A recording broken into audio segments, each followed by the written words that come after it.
Avui parlem d'una altra cosa, avui parlem del senyor Pla, no el senyor Marx, el senyor Pla, perquè L'home Pla és la nova novel·la de Carles Tafón i és una d'aquestes novel·les que ens agrada particularment perquè és allò de la metaliteratura i tal, que ens agrada. Perdona, metaliteratura? La literatura dintre de la literatura, val? I aleshores, exacte. Sí, explica-ho perquè el Ben ja no... Jo estava amb metal literatura, que això sí que el controlo. Sí.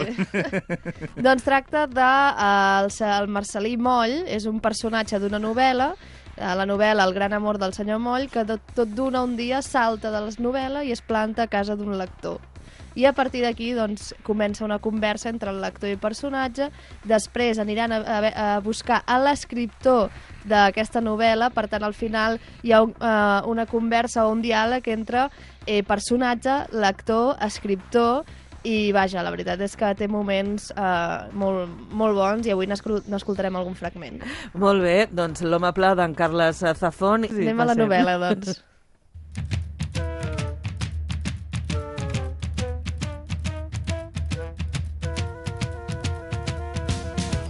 Edicions del Periscopi publica la novel·la L'home Pla de l'escriptor Carles Tafón, un relat metaliterari que treballa en diverses realitats. En Marcel·lí Moll és el protagonista del llibre El gran amor del senyor Moll. Un dia, però, salta del relat per presentar-se a casa d'un dels seus lectors, en Bonaventura Batet, un cobrador de peatge d'autopista que treballa de nit i aprofita la quietud i solitud d'aquelles hores per submergir-se en la literatura. Ben aviat, el personatge i el lector intercanviaran impressions perplexos, adonant-se que no són tan diferents, o si més no, que comparteixen els mateixos dubtes. El senyor Moll va sortir del llibre a 5:15. Ho va saber perquè el rellotge de la paret marcava aquella hora. Havia posat els 2 peus a terra, havia alçat els ulls, i el primer que havia vist havia estat el rellotge. 5:15. Del matí o de la tarda? S'havia preguntat perplex. Tot seguit, el senyor Moll va fer un parell de passes i es va adonar que no li costava gens, com si hagués caminat tota la vida. De fet, es va dir, havia caminat tota la vida.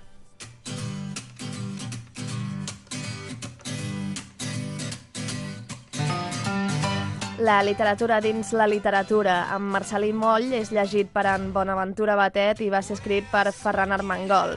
Tots tres, personatge, lector i escriptor, reflexionen sobre la vida en una imaginativa narració sobre la literatura i sobre molt més, i que ens porta a perles com, per exemple, el senyor Moll, confrontat amb el seu creador, el seu escriptor. No li negaré que m'hauria estimat més ser diferent. Potser un heroi, com molts dels que he trobat als llibres de la biblioteca. Potser un savi, o un artista famós, o un home afortunat, d'aquells a qui la vida posa catifes de flors a cada pas. Però també podia haver-me fet mala persona. Un delinqüent, un rancuniós, un tirà. En tot cas, és cert que podria haver-me creat més ben plantat, amb una cara agradable, i més jove, i posats a demanar amb un cos més atlètic i una mica més de cabell. I ric.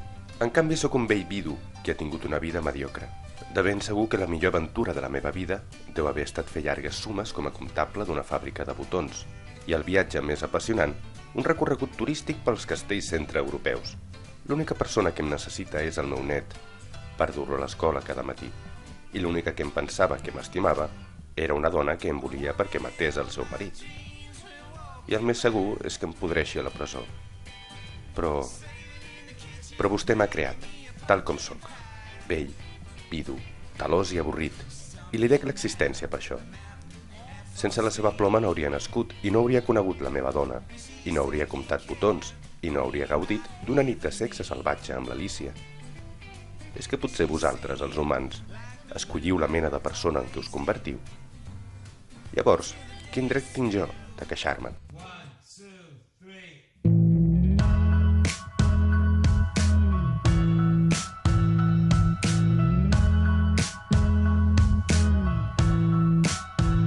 En aquesta cerca del sentit de la vida, en aquest cas protagonitzada per un personatge de novel·la, Tafón recull la idea de l'obra de teatre 6 personatges en busca d'un autor de Pirandello, on, com el seu nom indica, 6 personatges cerquen un creador, una identitat, qüestió clau a l'obra i al llibre, perquè un personatge, si no el llegeix ningú, existeix realment?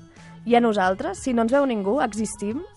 Zafón aborda el concepte de la solitud i l'aïllament de l'home en un univers que encara li és molt desconegut, tant o més que per al personatge de la novel·la. Feia 20 anys que en Bonaventura Batet treballava com a cobrador en un peatge de l'autopista i en feia 19 que treballava de nit, de 9 del vespre a 5 de la matinada.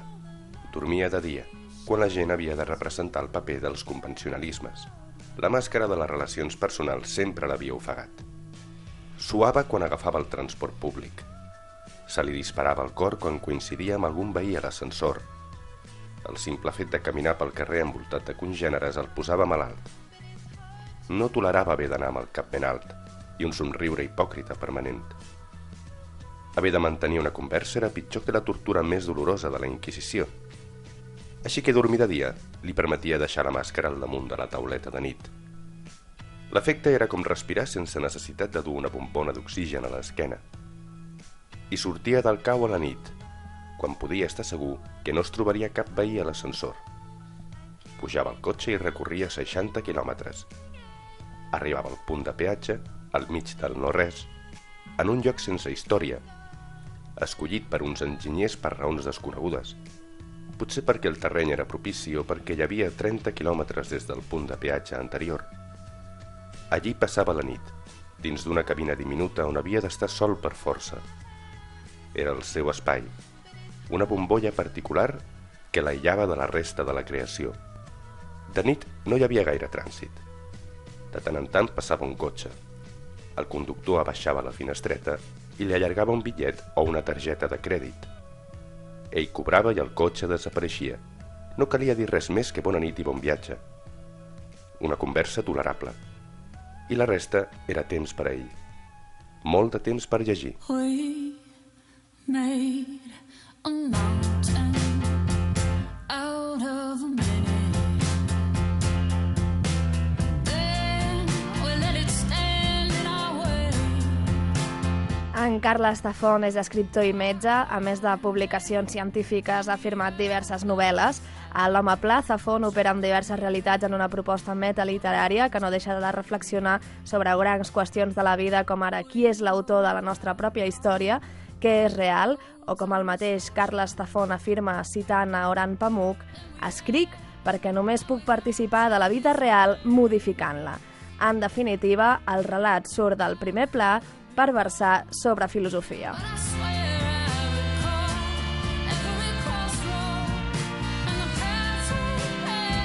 Però el més important és que en Marcel·lí Moll, o el que és el mateix l'Home Pla, deixa de ser pla i pren forma per recordar-nos que tots, escriptor, personatge i lector, creixem a través de la literatura.